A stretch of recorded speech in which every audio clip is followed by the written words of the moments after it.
Olá, meus amigos, tudo bem? Deus abençoe, que a paz esteja convosco.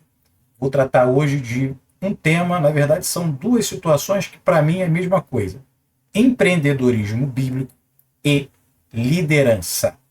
Por que você acha que é a mesma coisa? Porque empreendedor, ele tem que liderar. Todo bom empreendedor, ele é um líder. E todo líder, quando você lidera algo, lidera pessoas, lidera situações, lidera instituições, lidera departamentos, seja ele qual for, você está empreendendo alguma coisa.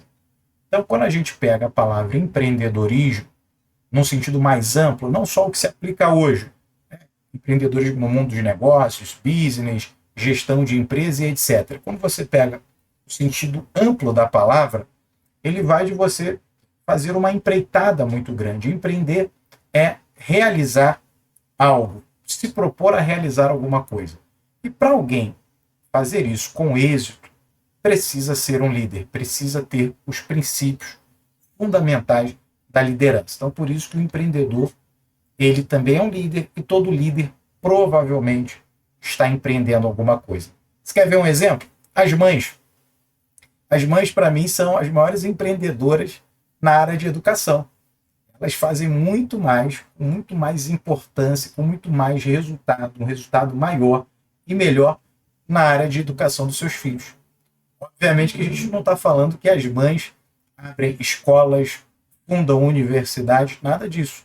Mas no ramo da educação, nenhuma escola, seja de educação básica, ensino médio, ensino fundamental, faculdade ou até mesmo as universidades, nenhuma se compara com o empreendedorismo e a liderança das mães.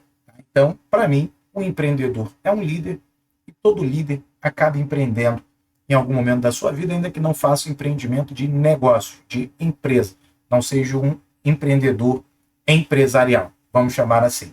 Agora, por que empreendedorismo bíblico? Bom, porque na palavra de Deus, que para mim está acima de todas as outras ciências humanas, que a palavra de Deus ela é transcendental, ela é sobrenatural, ela fala sobre muita coisa. E o princípio da liderança, o princípio do empreendedorismo está na palavra do Senhor. Então, por que não aplicarmos isso? Por que não estudarmos isso? Por que não trazermos isso para a nossa vida? Dentro de uma linha de hierarquia, muito se fala, por exemplo, em filosofia, mas eu acho que a teologia, o estudo da palavra de Deus ainda está acima da filosofia, está acima da sociologia, está acima da política, está acima da cultura, está acima de tudo. Então, por isso que é empreendedorismo bíblico. Eu sei que muita gente tem falado aí de sistemas, de princípios de um empreendedorismo eficaz, de uma liderança fundamentada, mas muito se busca dentro do conhecimento humano. O intuito dessa série que nós estamos começando aqui é trazer essa visão dentro da palavra de Deus. O que a Bíblia diz sobre liderar, sobre gerir, até mesmo negócio. Obviamente que quando você aplica esses princípios no mundo dos negócios, você vai ter sucesso, como qualquer outro, aplicando ele na família, aplicando ele nos relacionamentos, aplicando ele na amizade, aplicando ele na sociedade, você vai ter excepcionais resultados. Então, se você aplicar na abertura de um negócio, na gestão de uma empresa, com certeza você vai melhorar muito aí o seu ramo de atividade. Então, dito isso, vamos começar. Hoje, o primeiro vídeo que eu quero falar sobre empreendedorismo bíblico é a gente escutar conselhos, ouvir. Muitas das vezes, o empresário, o líder, ele está numa posição de frente de batalha, ele controla uma empresa, ele gera um negócio, ele domina uma instituição, ele está à frente de um departamento importante. Então, as decisões sempre saem dele. E ele vai buscar, a princípio, dentro das suas referências, e muitas das vezes ele tem dificuldade em ouvir, em receber conselhos. E para a gente começar aqui, eu quero, como eu falei, como empreendedorismo bíblico, eu quero falar muito da palavra de Deus. Quero que você abra aí sua Bíblia em Provérbios, capítulo de número 1. Eu vou abrir aqui a palavra do Senhor junto com você. Tá?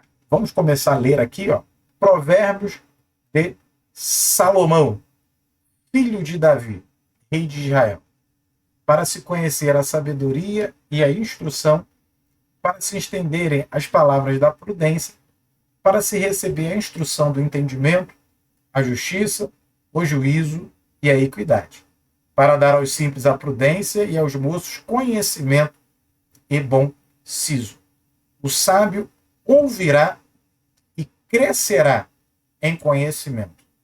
E o entendido adquirirá sábios conselhos. Então está aqui a palavra do Senhor dizendo para você que você necessita de ter bons conselhos. Por quê? O sábio, ele ouve e cresce. Vamos ver aqui de novo, novamente, olha. Versículo de número 5. O sábio ouvirá e crescerá em conhecimento. E o entendido adquirirá sábios conselhos. Então, se você é sábio, você precisa ouvir. Agora, é ouvir qualquer pessoa? Não. Você tem que ouvir as pessoas corretas. Como é que a gente começa, então, ouvindo? Eu tenho que tomar uma decisão. Eu estou de frente de um negócio. Eu estou para realizar alguma coisa. Quem eu tenho que ouvir em primeiro lugar? Resposta, você já deve saber. Em primeiro lugar, nós devemos ouvir a quem? A Deus. Sempre a primeira pessoa a ser ouvida é Deus. Eu quero voltar lá para Provérbios capítulo 1, versículo 7, que diz assim: o temor do Senhor é o princípio do conhecimento.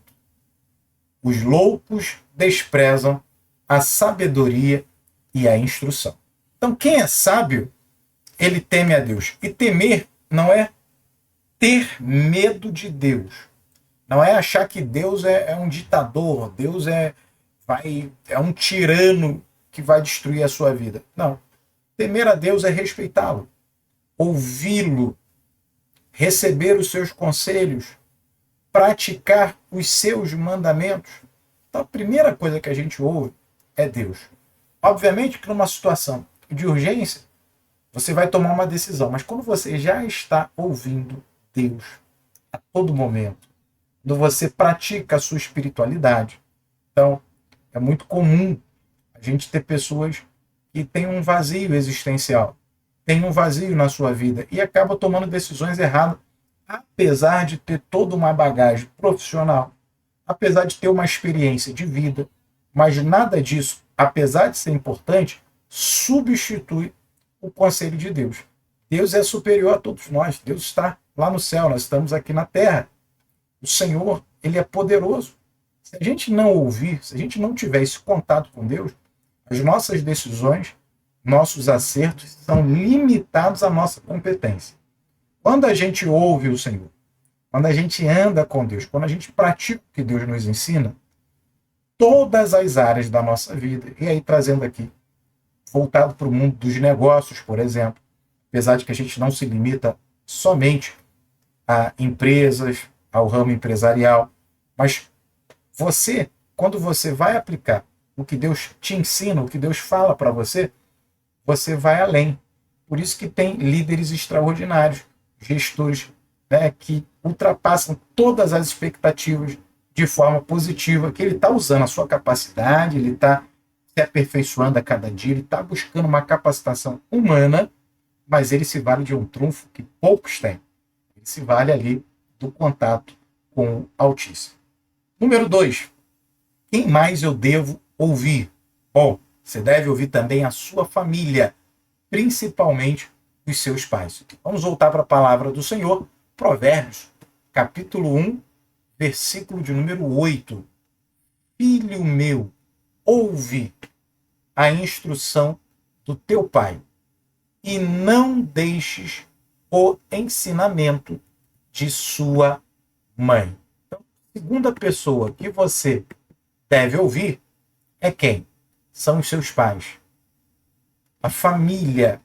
Por isso que há uma guerra muito grande no mundo atual para desmerecer a família, descaracterizar a família, destruir a família. Porque a família sempre foi a base da sociedade.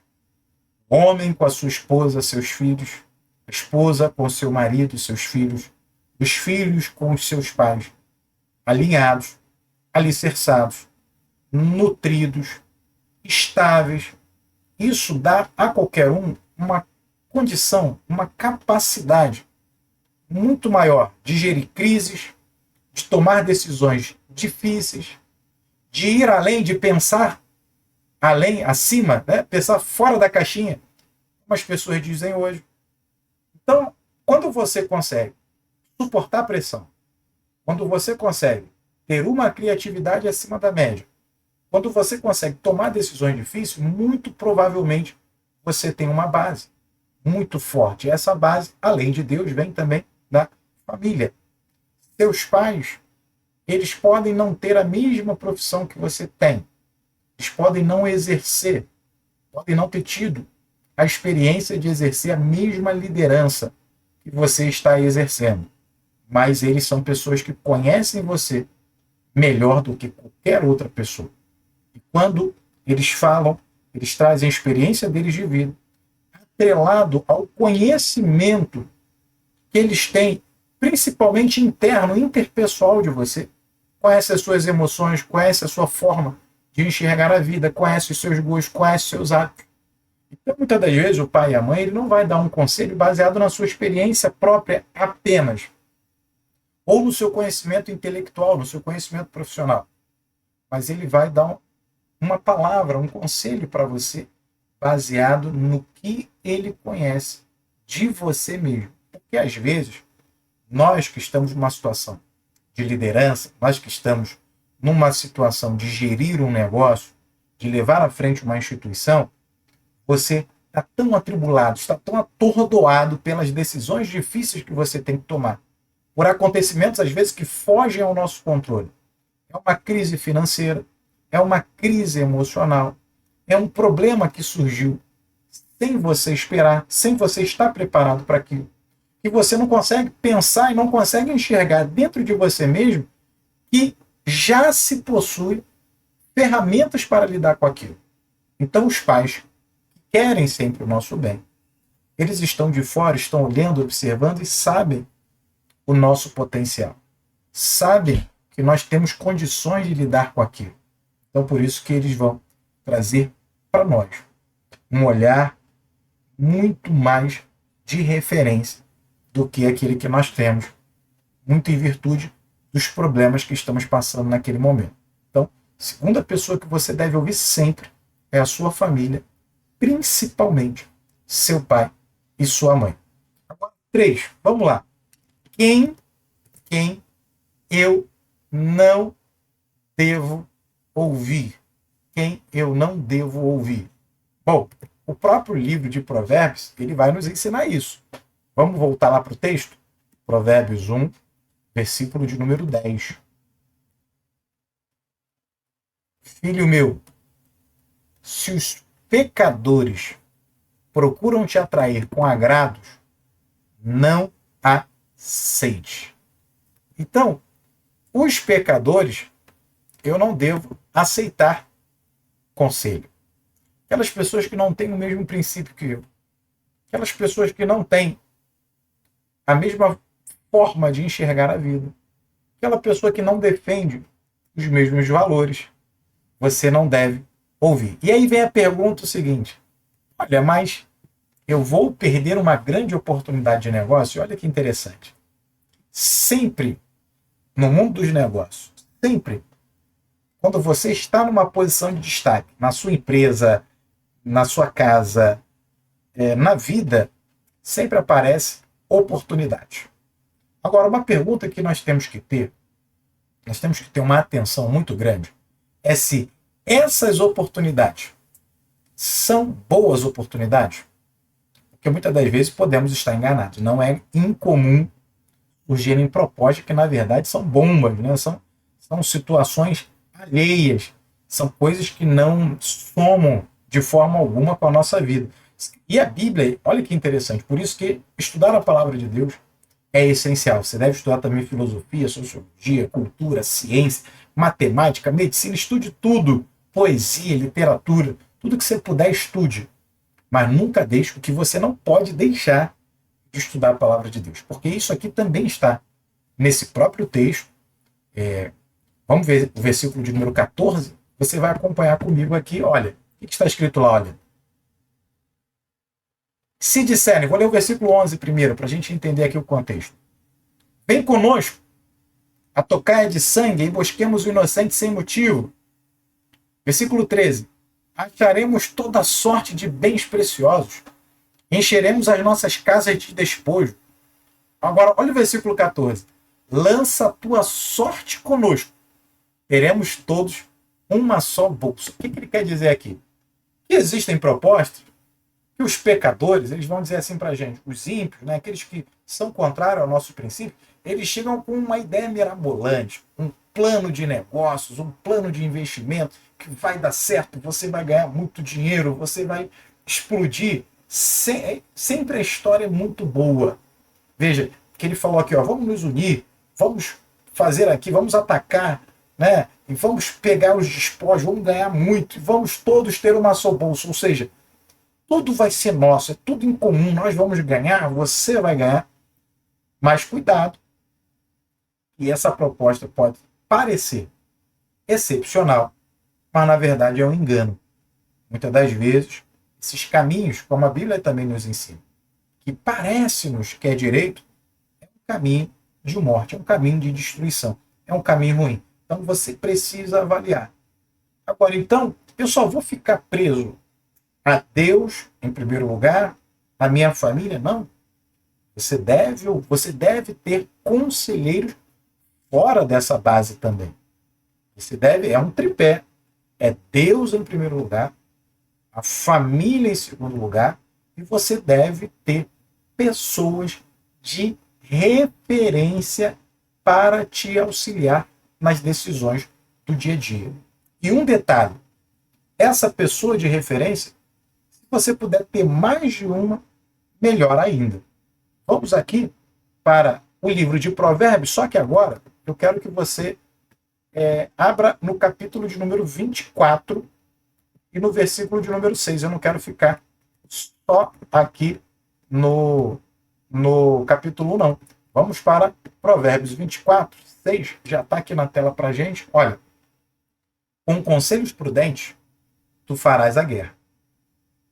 E a vitória na multidão dos conselheiros. O que ele está dizendo aqui para a gente? Que precisamos tomar a decisão de ir à guerra. E claro, gente, essa guerra aqui é todo confronto que você tem. Não é só guerra aqui campal, né? Você pegar uma arma e atacar alguém. Não. Esse princípio se aplica a qualquer atividade que você vai fazer. Vou fazer um novo investimento. Vou abrir uma nova filial da minha empresa. Vou tomar uma decisão de mudar de cidade com a minha família.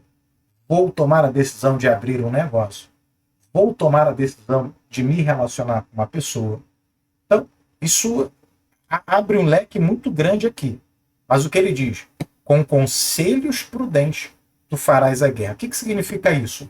Nunca entre numa batalha. Nunca entre numa empreitada. Olha o empreendedorismo aí.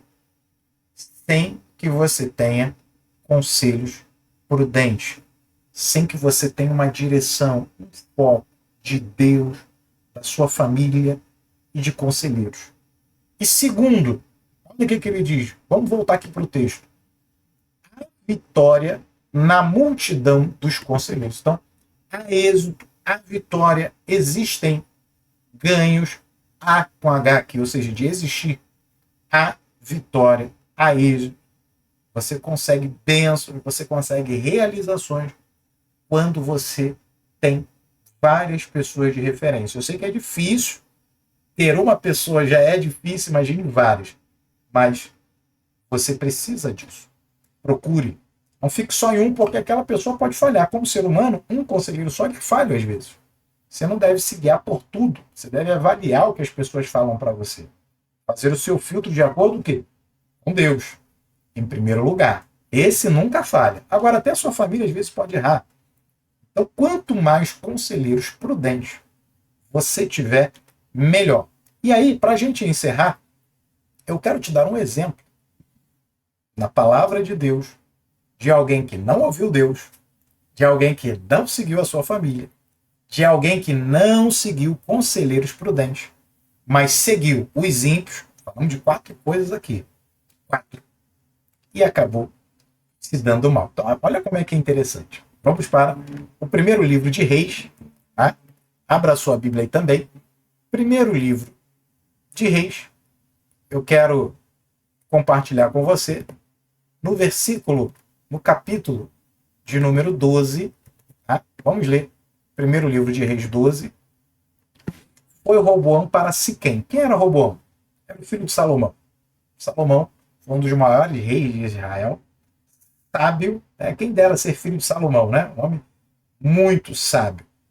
E Salomão, ao morrer, Israel levou então Roboão para Siquém, uma cidade importante. Todo Israel se reuniu para fazerem rei. O versículo 2 vai dizer que as pessoas se juntaram ali.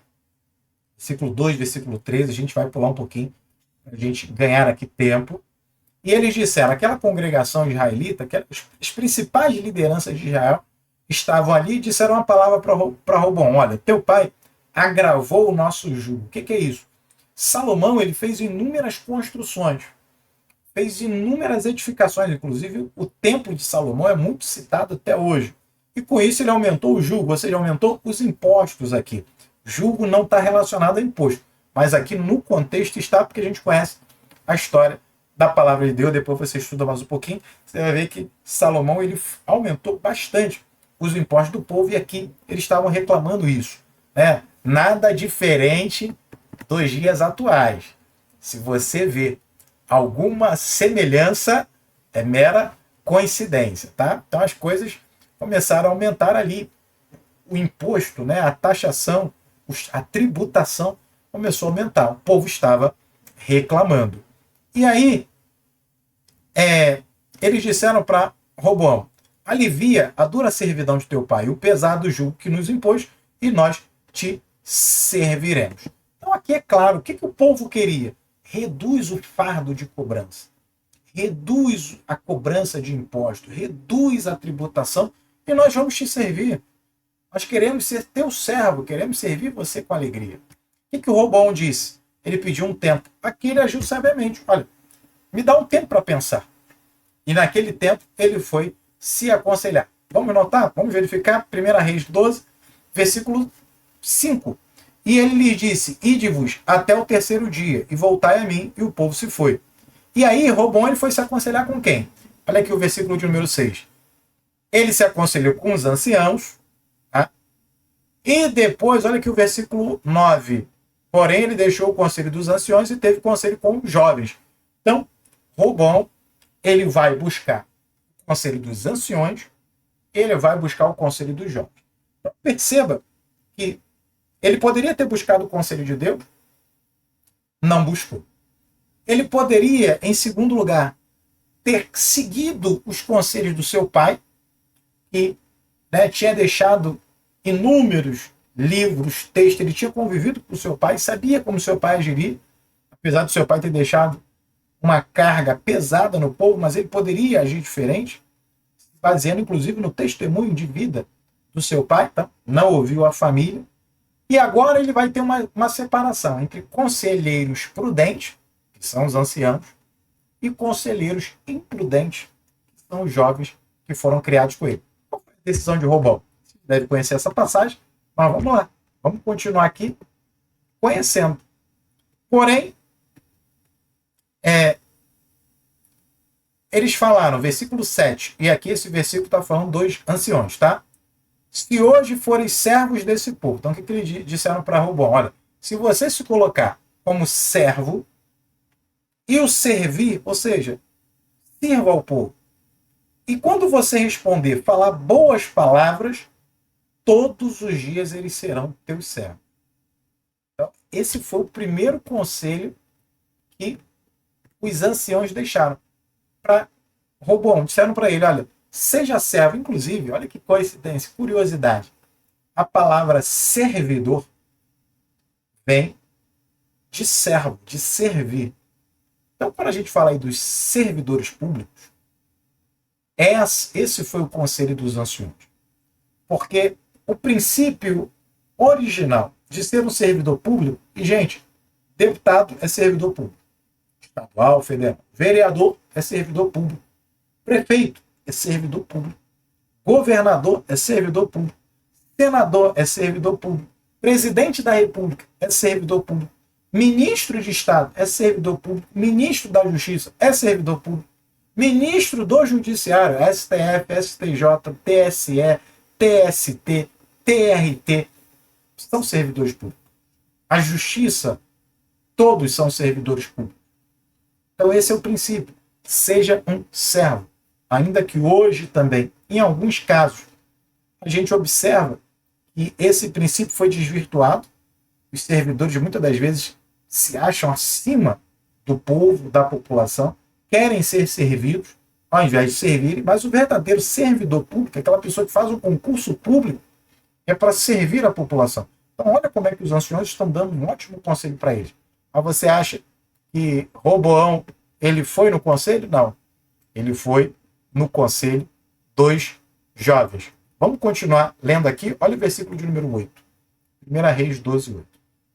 Porém, ele deixou o conselho que os anciões lhe tinham dado. E teve o conselho com os jovens que haviam crescido com ele. E ele disse, vocês, o que vocês me aconselham? Alivie o jugo? E os jovens disseram para ele, olha o versículo 10, 1 Reis 12, 10. E os jovens que haviam crescido com ele falaram, assim dirás a este povo que te falou, teu pai fez pesadíssimo o nosso jugo, mas tu o alivia sobre nós. Assim lhe falarás, meu dedo mínimo é mais grosso do que os lombos de meu pai. Assim que, se meu pai vos carregou de um jugo pesado, eu ainda aumentarei o vosso jugo. Meu pai vos castigou com açoites, porém eu vos castigarei com escorpiões. Então, olha a palavra que Roboão deu para eles. E, quando você lê aqui a palavra do Senhor, eu vou seguir aqui, vou te contar a história, depois você lê para terminar. Roboão seguiu o conselho dos jovens, falou exatamente o que eles mandaram, incitou a fúria do povo e todo mundo largou Roboão. Deixaram Roboão de lado. Roboão perdeu aí mais ou menos 80% do seu território, perdeu ali várias tribos e ele apenas ficou com a tribo de Judá e a tribo de Benjamim, que eram mais fiéis ao seu pai e à dinastia da sua família. Então perceba, quando você não ouve as pessoas corretas, você se dá mal. Então, primeiro princípio do empreendedorismo bíblico, ouça as pessoas corretas. Então, tem gente que não gosta de ouvir ninguém, aquela pessoa que sabe tudo, tem todo o conhecimento, sabe fazer todas as coisas, não vai muito à frente. Todos os grandes empreendedores, todos os grandes líderes tiveram mestres e tiveram conselheiros. Aprenderam com Deus, têm uma vida espiritual ativa, ouvem conselhos, têm uma base familiar sólida e têm conselheiros. Tem pessoas que eles ouvem, tem pessoas de referência dentro do seu negócio ou fora do seu negócio. Então, com você, não seja diferente. Quer ser um grande empreendedor? Ouça, mas ouça as pessoas certas. Não tape seus ouvidos para não ouvir ninguém, isso é um erro, e também não saia ouvindo qualquer pessoa. Ouça quem é de referência para você e de boa referência. Um abraço, até o próximo vídeo. Não se esqueça, se inscreva aqui no canal, compartilhe, dê o like aqui no vídeo se você gostou e vamos em frente. Até o próximo, que Deus vos abençoe sempre.